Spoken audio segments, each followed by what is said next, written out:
गर्न जाने कि आमा छोरीले एकछिन मजाले सुत्नु भनेको हल्ला गरेर सुत्नै दिएन। कति सम्झाउनु हल्ला नगर नगर भन्दाखेरि पनि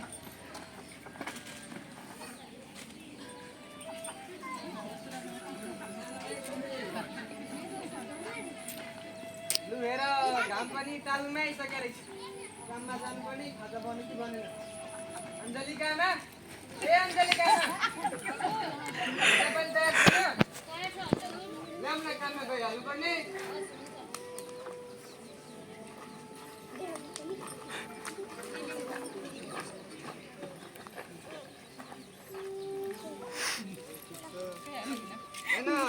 के लाग्यो बुढी तैँले? मलाई यो पानी चल्छ त थाहा हुँदा त किन लाग्यो यो पानी? जहाँ भित्र गएर 3 पानी लिएर आइदिनु छिटो लिएर आइ।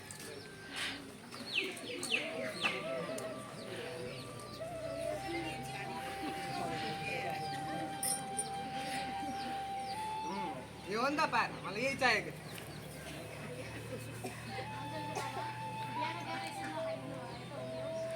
कति पेटबार गर्न जाने कि त कति जाने भयो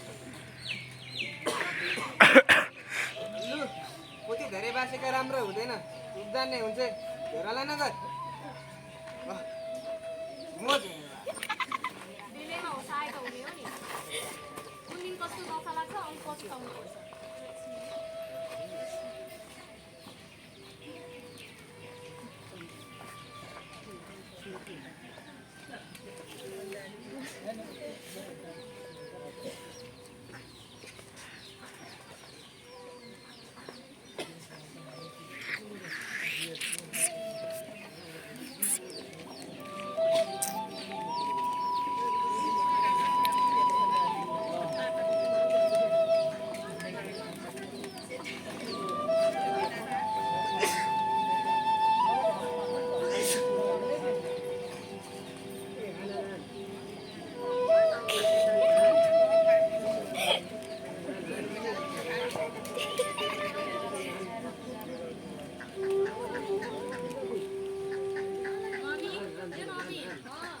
ए बाबु तेरो स्कुल जाने टाइम भएन? त्यो मोबाइल चलाएर हिँड्नुन्जेलसम्म यसो किताब पढ्दा हुन्छ कि हुँदैन भन्छ? बेलुका पढेको हुने आमा, अहिले किन त मोबाइल हेरेको नि? अनि तैँले बेलुका मैले भात खाएँ भनेर अहिले नखाँदा हुन्छ? त आफै भन्छ।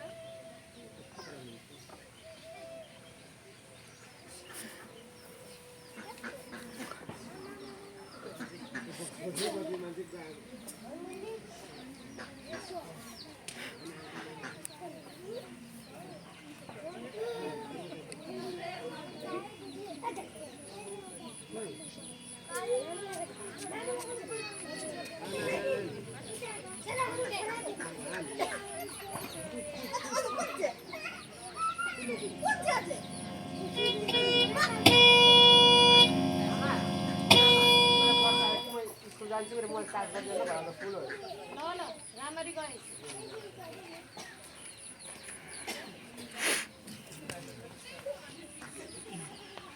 आमा किन दादालाई चाहिँ बोर्डिङमा पढाउनुहुन्छ? मलाई चाहिँ किन सरकारी स्कुलमा पढाउनुहुन्छ? अलि नभएर सिधा भएर बस। अहिले तँलाई नै स्कुल जानु दिँदा बसमा पठाउनुहुन्छ तैँले म त्यो साइकल लिएर जानुहुन्छ।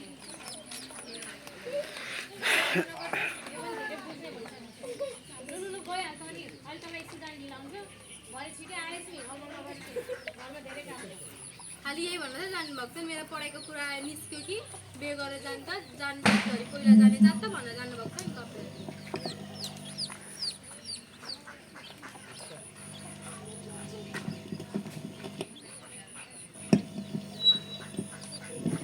तपाईँहरू सबैजनाले हेरिहाल्नुभयो। यो नाटकको चाहिँ बिहानीको खण्ड रहेको थियो पहिलो खण्ड।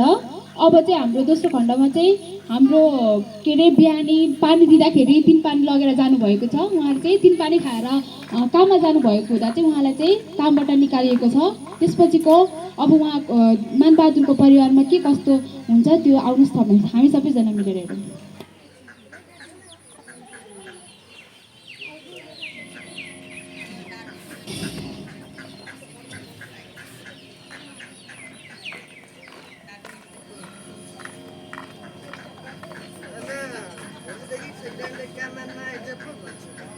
आज 3 पानी खाएर गएको थिएँ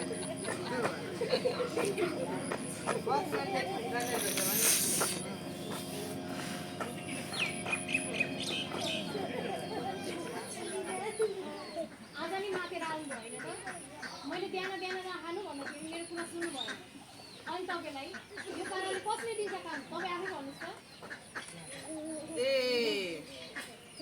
अब त मभन्दा बढी जान्ने हुन्छस् हुन्छस् खाँदा खाएको बाउको मलाई के मतलब तर बाउको खाइदिएको छु मैले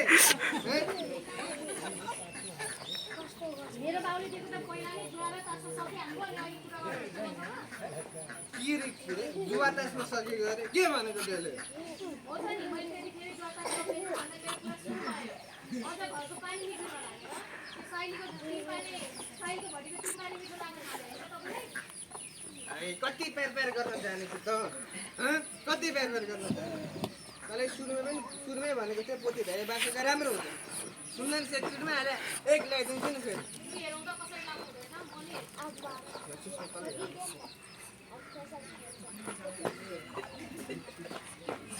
किशोरी हेरिस् बाबु ताल भने तिमीले छोराछोरी ढुङ्गा के सिकाउने तपाईँहरूबाट भन्नु ए अब मैले सिकाउनु पर्ने म सर हो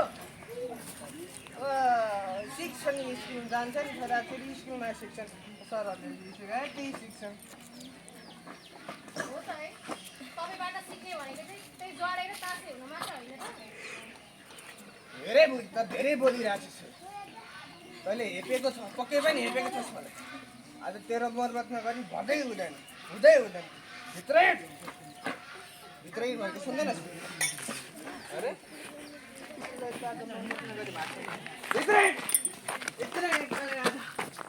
ल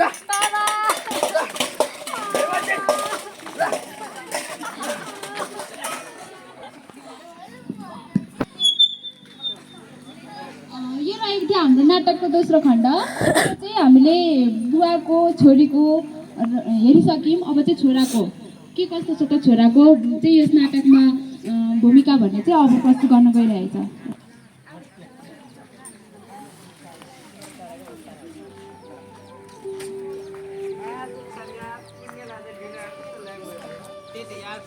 ए जा अब सबै लाग्दो हुन्छ त्यही त यहाँ पुर्ने आज दाम लाग्छ र माल हाल्नु भनेको हान्नेको भनेको जिक्सिनाएर पो त ल्यायो मलाई नै पर्खिबस्नु क्या हो अरू कसैलाई पर्खिदियो जिक्सिलाई पर्खेर 2 घन्टाभन्दा धेरै भइसक्यो त यहाँ त्यही त यार सरी यार कसै माल्ने पनि आएछ दिइहाल्यो खोइ माल त हान्नु भनेको दाम खोइ दाम छ भने ठिक हुन्छ पहिला जो निकाल्नु त्यसपछि माग्नु छ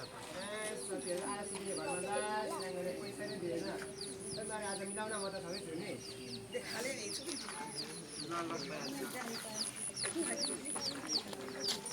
के सोल्छ यहाँ दिनु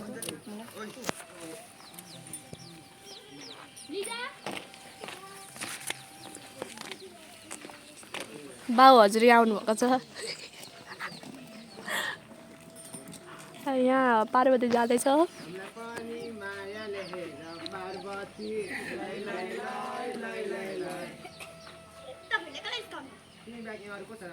निस्काएर थर्काउँदैछ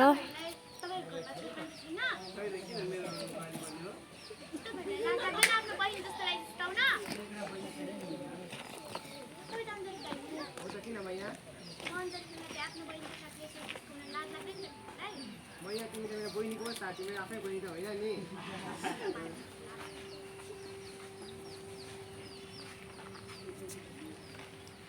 पार्वती ओए पार्वती कस्तो पाले तपाईँ नपढे किन हिँडेको ल के भयो तर किन रोको तपाईँहरूलाई लाज लाग्दैन बहिनीसँगको मान्छेलाई जिस्काउन दादा तपाईँ मेरो आफ्नै दाइ होइन बहिनीको लागेन अलिकति पनि लु हेरौँ त कसरी हान्नुहुन्छ हेरौँ त बाहिर नि हेर्नु लु त हेरौँ त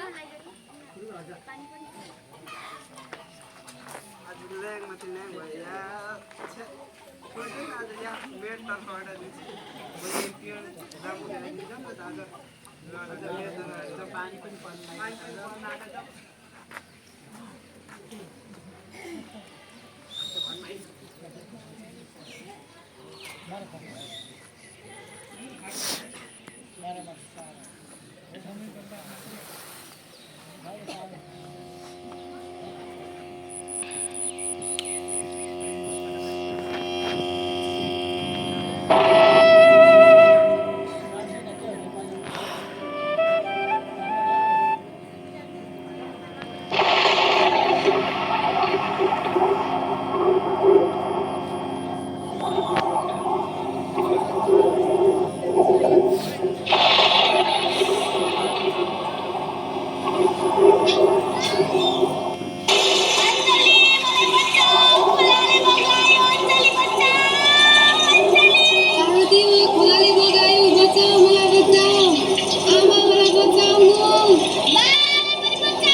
यसमा चाहिँ हामीले छोराको भूमिका देखाएको थियौँ जसमा चाहिँ नसाको लतमा नसाको तालमा चाहिँ आफ्नो बहिनीलाई पनि नचिनेर जिस्काइरहेको अवस्था देखाएको थियौँ। त्यसै क्रममा चाहिँ पानी परेर बगरको बाटोले चाहिँ हाम्रो पार्वती र अञ्जलीलाई चाहिँ बगाएको छ र उहाँहरू लापत्ता हुनुभएको छ। अब यसै शोकको घडीमा चाहिँ हाम्रो स्थानीय सरकारबाट चाहिँ जनप्रतिनिधिहरू मानबहादुरको घरमा दुःख साट्नका निमित्त उहाँहरू जानुभएको छ। आउनुहोस् हेरौँ मानबहादुरको घरको यो शोकपूर्ण कुरालाई।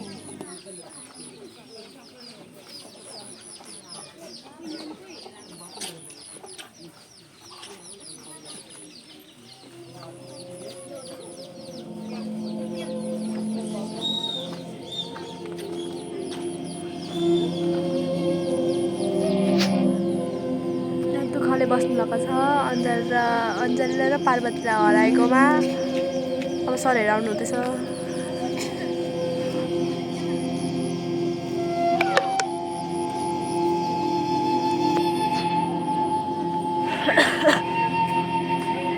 सरहरू आइसक्नुभयो।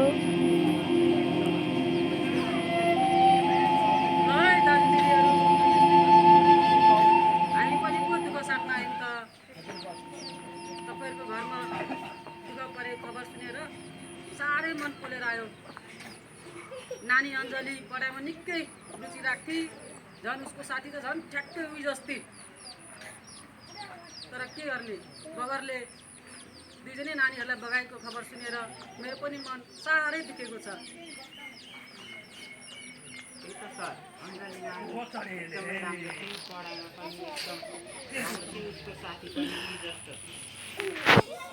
अब जे हुनु भएको अनि हामीले पनि थोरै राहतको व्यवस्था गरेको छ। अब भन्छ नि राम्रो मान्छेलाई त्यही गरे चाँडै लान्छ, ठ्याक्कै त्यही भयो।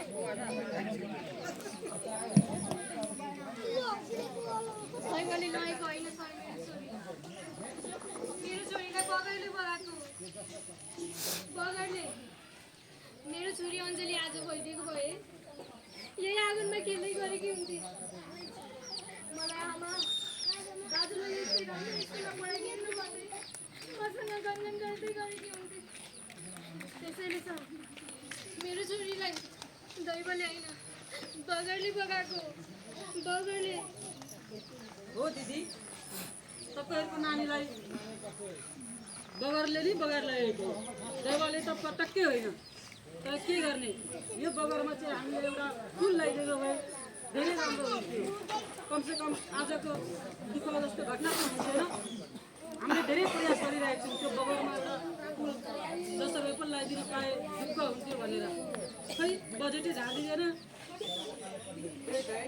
लाउन पाएको छैन लाउन पाएको छैन होइन कति सुन्नु हामीले तपाईँको कुरा कति सुन्नु पुरानो कुरा न त हो तपाईँमा दिमाग नआएर पुलकमा फस्यो गाँजोसी जस्तो नराम्रो कुराहरूमा फस्यो सबैमा दिमाग कुराको भए हामी पनि आफ्नो कुरा ठाउँमा राख्नुहुन्छ हो बाबा हो मैले पनि गलत बाटो नलिएको भए लागोस् नफसेको भए बहिनीले भनेको कुरा मानेको भए बहिनीलाई माया गरेको भए आज बहिनीहरू सँगै हो मैले एक दाग हुनुको कर्तव्य आफ्नो बहिनीको त्यही त किनमा के भन्नुभएको छ एकै सालमा बन्छु भने तर 3-4 वर्ष भइसक्यो कुन सारी थिएन के भएको घटना बाँच्यो आज भोलि अर्काको छोरी पनि बगाउनु सक्छु यसको लागि सरकार गर्नैपर्छ कहाँ गए तपाईँका ती प्रतिबद्धताहरू हो मानबहादुर दाइ हामीले त भनि नै रहेको छौँ नि यो बगरमा चाहिँ जसो भए पनि एउटा पुलियो वर्षसम्म चाहिँ लाउने नै भनेर हो हामीले चुनावको बेला आएर बोलेको तर पनि माथिबाट बजेटै नझरेपछि कहाँबाट हामीले पुल बनाउने तैपनि हामीले चाहिँ यो वर्ष चाहिँ जसो भए पनि यहाँ पुल बन्नुपर्छ भनेर चाहिँ हामीले प्रतिवेदनहरू पेस गरिसकेको छौँ अनि जति तपाईँहरूलाई चिन्ता छ हामीलाई पनि त्यति नै चिन्ता छ यो पुल बनाउनै पर्छ किन पोहोर साल पुग्ने यही साल बनाउँदा हुन कसो साथी हुन्छ नि त त्यसो भए भोलि नै सबैजना छिमेकीको आवाजहरूलाई लिएर प्रदेश कार्यालयतिर जाने हो कि कुरा राख्नलाई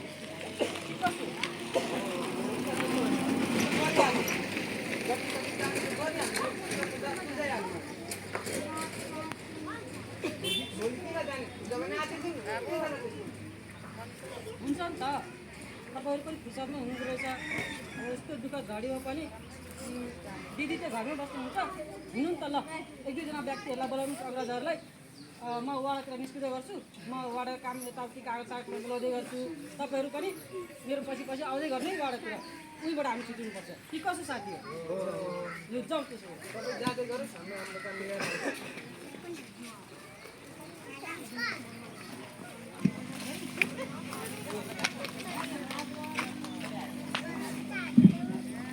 सम्पूर्णलाई धन्यवाद हाम्रो नाटक चाहिँ यति बेरसम्म बसेर हेरिदिनु भएकोमा यो नाटकमा चाहिँ हाम्रो परिवारमा हाम्रो गाउँमा हाम्रो समुदायमा र हाम्रो नगरमा भएको समस्याहरूलाई चाहिँ देखेर बुझेर हामीले यो नाटकलाई प्रस्तुत गरेको छौँ तपाईँहरूलाई कस्तो लाग्यो यो नाटकले भन्नु खोजेको